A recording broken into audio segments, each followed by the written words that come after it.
Hello everyone, my name is Michael David Harrison. I was born on May 11th, 1978. I am a Taurus. My mother was named Cheryl Ann Harrison. She was born on August 27th, 1956. She was a Virgo. My father was named David Wayne Harrison. He was born on July 27th, 1955. He was a Leo. On April 5th, 2021, at an instant after midnight, 10 to the negative 43 seconds to be exact, a Planck second, I was reborn as Aries. I am also an Aries. I am also the reincarnation of Yosef, eldest son of Raquel, he who was the star of Jacob, he who was the ruler of Egypt, he who was the hero of Genesis, he who saved the known world from starvation. All right, after that extremely awkward but necessary intro, number one, thank you very much. I do feel very pretty. And number two, the rest of the video is just going to be about prophecy. No screenshots, no math. We're just going to go from the beginning of Genesis all the way through to the current era. And then I'm going to tell you some stuff about the future or possible futures. Most of the stuff is nothing that you've never heard before, just some things that I've veiled in the past. I'm going to say directly, and you guys can think about it or discuss it. I have my trusty red wine, as they say, in vino veritas. So here we go. So we start at the Garden of Eden and original sin. So what were really Adam and Eve's sins? Well, Eve talked to the snake, and she knew she wasn't supposed to eat the fruit from the tree of good and evil because she told the snake that God told Adam and Eve they would die if they did. And the snake said, no, God won't kill you for just eating a piece of fruit. But in the end, Adam and Eve did die. When they ate from that fruit and learned right and wrong, God expelled them from the garden and made them mortal. And in doing so, the curse upon Adam was that he would have to toil in the fields and be a farmer and a shepherd for all of time, and it would be very difficult. And to Eve, the curse was that childbirth would be both painful and dangerous. And to the snake, you got to remember the snake got kicked out of the garden as well. And that's the first inference of the Mashiach in the Bible, where God tells the snake, you will slither on your belly for all time, everyone will dislike you, and eventually I will send somebody to stomp on your head. Next we go to Abraham and the binding of Isaac. God tells Abraham to take Isaac up to the mount and sacrifice him. At the last minute, the angel of the Lord tells Abraham not to, and so Abraham doesn't. And then Abraham sees a ram caught in the thickets and sacrifices the ram instead, and names the place God shall provide. It's the OG fuck up of all time. And yes, I'm going to swear in this video. Just read it. God tells Abraham to do one thing, and the angel of the Lord tells him to do something else, and he listens to the angel of the Lord. If God tells you one thing and anybody else in the universe tells you something different, you do what God tells you to. It was a mistake.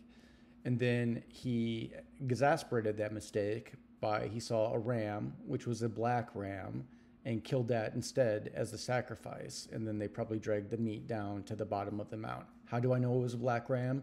Because if it was a white ram, he would have told Isaac to just lead it down the mountain. They would have bred it with their other sheep, so they would have more white sheep. And they still would have called the mount God will provide, just for a different reason. They only killed it because it was black. And now we get to Yosef, eldest son of Raquel, he who is most commonly known as Joseph in the amazing Technicolor Dreamcoat, and his brothers.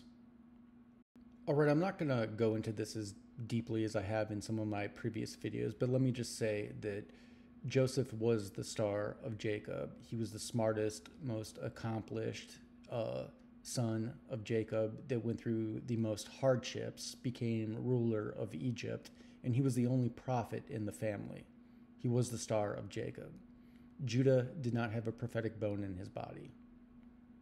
But, and here's the crux to the oldest Cold War in history, Because of one line in the blessings of Jacob right before he died, the descendants of Judah, Jewish people, think that they have a claim to the throne, except it says until Shiloh appears. So then they decide they want to make up what Shiloh means, when all Shiloh means is Mashiach.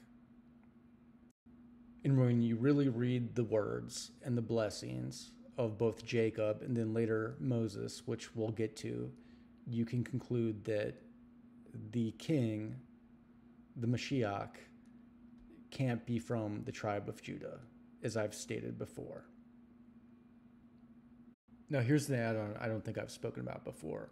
Was there a racial component to this? Of course there was, even 4,000 years ago. And what was it? Well, when Joseph became ruler of Egypt, he eventually married an Egyptian woman and had children with her, which means that his wife was not Hebrew, which means that early on, after Jacob died and even after Joseph died, there was a conspiracy between the brothers that even with the blessings of Jacob and the great blessings that the tribe of Joseph got, they swore that they would never let those Egyptian half-breeds have the throne. And that's probably why they conspired and eventually convinced the tribes of Manasseh and Ephraim, which are the tribe of Joseph, to split up. And somehow they would still have their blessings. But in doing so, they didn't realize they were being divided and conquered by the other brothers. Now we move roughly 400 years into the future to Moshe Rabbeinu, aka Moses. So why couldn't Moses be Mashiach? Well, because he was a murderer. Yes, he was a murderer. Look it up in the Bible. It didn't say that he killed that Egyptian in self-defense. He killed that Egyptian because he saw him beating a couple Hebrews, and he killed him and buried him in the desert. He just assumed the Hebrews would keep his secret, but they wouldn't, because then they would get blamed and probably killed for it. And so that is why Moses had to flee Egypt. Now, I know I said there would be no screenshots, but I guess I was mistaken. There is this one.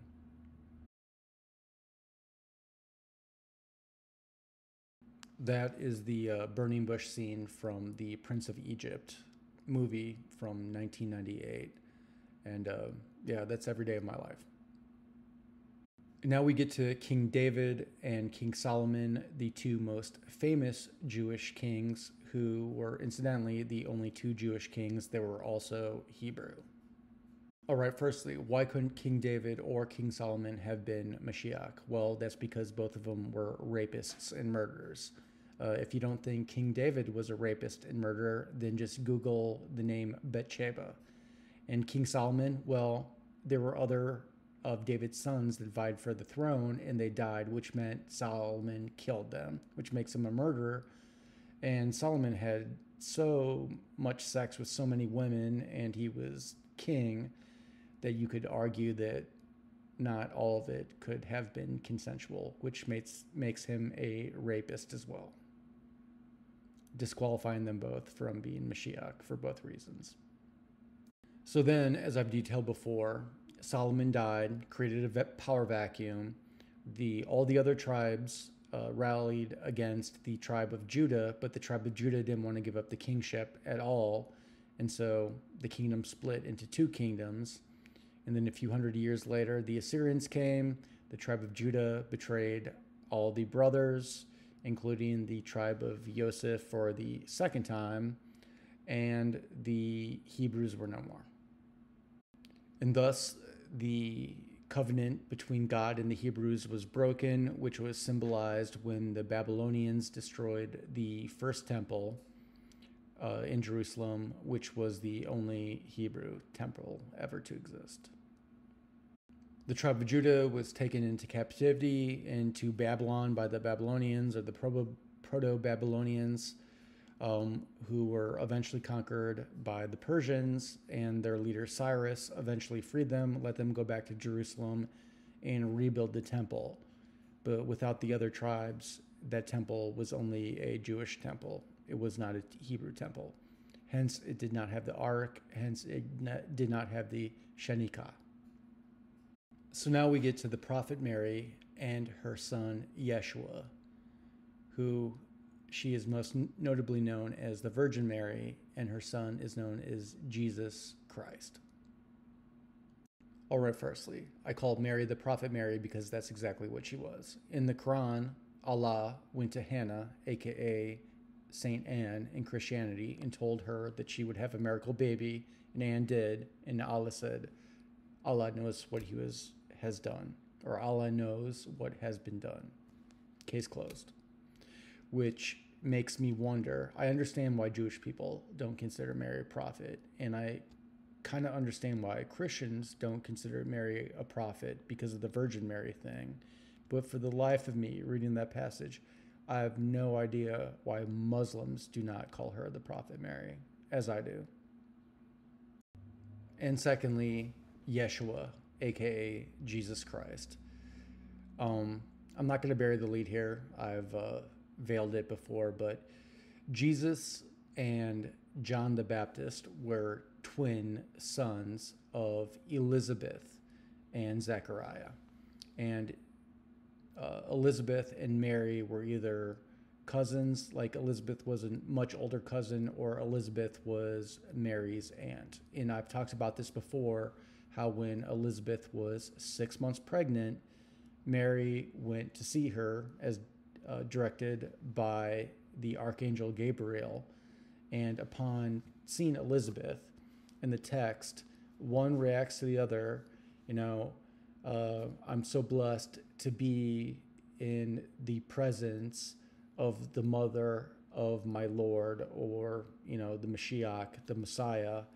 And it's mostly attributed to Elizabeth saying that to Mary, because Mary was supposedly, immaculately conceived soon before that, but Elizabeth was 6 months pregnant. And as I've said before, if you show that passage to any alien or AI, they would say, no, the woman that doesn't look pregnant at all is going to say that to the woman that's 6 months pregnant. So then Elizabeth actually gives birth to John and Jesus, and Mary is there. No, she didn't leave, because she would never leave a pregnant woman that was about to give birth. Women don't act like that. This is a human nature thing. But there's two of them. And then all of a sudden, they have this prophecy about them being the Messiah, but there's two of them. And so Elizabeth and Zechariah keeps one, John, and Mary takes the other, Jesus. And why would they do this, number one? Well, you got to think about Jewish and Hebrew history. They thought that there's two of them. They'll fight over the throne, just like Jacob and Esau, conflict there, Isaac and Ishmael, but most of all, Cain and Abel. And so they split them up. Which one is the oldest and which one is the youngest? Well, if I had to guess, and again, she won't tell me for sure and everything, I would guess that John is the oldest and Jesus was the younger brother, only because that's the way it feels, and Da Vinci thought that way too. Look up his painting of John the Baptist, where he's with the one thing, like he's pointing to heaven, but Da Vinci's also saying he was firstborn. Da Vinci also knew of this conflict, and we can talk about this later, but he put a lot of it into his art. He had to veil it because he was afraid of getting killed by the church at the time. So was Mary Jesus' biological mom? No, but was she his actual mom? Yes, she was. I mean, they were from Nazareth. They weren't from Jerusalem. Nazareth was like a country town. Jesus was a country boy. I mean, who taught Jesus everything he knew? Who bathed Jesus? Who taught Jesus how to speak? Who sang to Jesus? Who saw Jesus' first steps? Who taught Jesus about God? That was his mom, Mary. Yes, she did that.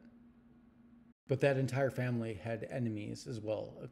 including Zechariah and Elizabeth, because there's a story about this rumor that the Messiah had been born in Jerusalem, and the archangel Gabriel went and told Zechariah and Elizabeth, and they basically fled from Jerusalem, and that was why John the Baptist was raised in the wilderness. The archangel Gabriel didn't go to Mary and Joseph in Nazareth and tell them to flee. He went to Zechariah and Elizabeth, and they and John had to flee from Jerusalem. So then, and John and Jesus both grow up. They interact some according to biblical legend and everything, like the story where they baptize each other in the river. But in the end, it is assumed that Jesus is the Messiah, and John is the Elijah. But this isn't really alluded to sometimes until John is actually in jail and about to be executed, which is the next part of the story. So John the Baptist is arrested and tried by a guy named Herod and eventually executed, beheaded. And this, in turn, creates a chain of events where Jesus goes to Jerusalem during Passover, and where he is eventually arrested and crucified. Now here's the point in history, or at least modern history, where the tribe of Judah, Jewish people, wash their hands. Especially with Jesus, they say it was the Romans, but they don't have as much defense with John the Baptist because Herod was Jewish. But to totally explain this story, I have to tell you what was going on in the world around the Mediterranean at that time. So when Jesus was born, the province of Judea was ruled over by the Roman Empire, whose emperor was Augustus, the first emperor. Rome had gone through a civil war for a couple hundred years up until that time, and the Republic had transferred to the empire. This is all detailed very well, the Roman Empire part, in a book called The 12 Caesars by a author named Suetonius. You can look it up if you want to. But I will list off the 12 Caesars. The first one was Julius Caesar, which he wasn't really an emperor. He was dictator until he got assassinated, followed by Augustus, who was succeeded by Tiberius, and then Caligula, and then Claudius, and then Nero, and then the year of the four, and the first was Galba, and then Otho, and then Vitellius, and then Vespasian, and then Titus, and then Domitian. So while Jesus was born during the reign of Augustus, Augustus eventually died, even though it was the most peaceful that the Roman Empire had been for hundreds of years, and Tiberius took over. And the guy that I mentioned earlier, Herod, was a total lackey of Tiberius. So then John the Baptist and Jesus were murdered. Eventually Tiberius died, and Caligula became emperor, and Herod, who and his homies basically got thrown out and exiled because they were Tiberius's boys and not Caligula's. And Caligula was a mad emperor, and then Rome basically went into civil war for the next few generations between Caligula and then Claudius, and then finally to Nero, who was the last Julian emperor. So once it got to Nero, Judea and some other provinces saw that Rome seemed to be it was destructing, so they decided to rebel. And Nero, still being emperor at the time, decided to send one of his generals and his son to the Middle East, Judea, to quell the riots and reconquer the area. And the general's name was Vespasian, and his son's name was Titus. And that was about 5 years before Nero died, so in BC 74 about. All right, I misspoke a little bit before, but Nero died in 68 or 69 AD, or in the Common Era, after Jesus was born. And the temple, the second temple, fell in 70. And this is why it happened. All right, the year the 4101. So Nero died and left a huge power vacuum in 69 AD. And so every major general that had a huge army basically tried to conquer Rome. And the first was named Galba. And he took his army into Rome, conquered it. But unfortunately, once he did, his soldiers kind of melted into the city and abandoned the army. And so when the next general came, who was named Otho, he did the same thing, conquered Galba's army. I don't know what happened to Galba, or I don't remember, probably nothing good. But then the same thing happened to Otho. After he conquered Rome, his soldiers kind of abandoned and bled into Rome. And then the third general that came was named Vitellius. And Vitellius did the same thing to Otho as Otho had done to Galba, and conquered Rome. Don't know what happened to Otho, probably nothing very good. But Vitellius's army did the same thing to Vitellius as previous, and they kind of blended into Rome. And then the next thing happened. So in Judea, where Vespasian and his son Titus were conquering Judea one city at a time, they heard that Nero died, and they had heard that there were already some generals that had proclaimed themselves a new emperor, and then, Galba, and then Otho, and that they had all been overthrown. And so after Vitellius, Vespasian had the biggest army in Rome, and his son Titus, and he made a calculated plan that he was going to take his army back to Rome and become the new emperor, but he also wanted to conquer Judea as well. And so he got into this gambling game where he had to take as much of his army as necessary to conquer Rome, but not enough to leave to his son, because even if he succeeded, his son Titus might march to Rome and overthrow his own father and proclaim himself as emperor. So in one of the weirdest, most clutch moments in an evil way is possible, Vespasian took exactly the amount of troops that he needed to, went to Rome, overthrew Vitellius, became emperor of Rome, left Titus in the Middle East to eventually bring all of Judea, including Jerusalem, back into the Roman Empire. And for some strange reason, it worked and it stuck. And finally, the story goes, at least to the point that many of you might know, Vespasian was the new emperor of Rome, the start of the Flavian dynasty. The Colosseum, you might not know, is actually called a Flavian amphitheater. It's two theaters, semicircular theaters together, and it was built by the Flavian dynasty as opposed to the Julians. That's what Domitian, Titus, and Vespasian were the Flavian dynasty. I know I did that in the wrong order, but I'm not going to edit this. And in conclusion, so Titus, the rest of the story, Titus eventually overthrows or conquers the last few cities, and then finally sieges Jerusalem, takes control of it, destroys the second temple, and that was the end of that epic in human history. In the end, had history been different, basically different worlds, which I can see. Mary could have been Mashiach, Jesus could have been Mashiach, John the Baptist could have been Mashiach.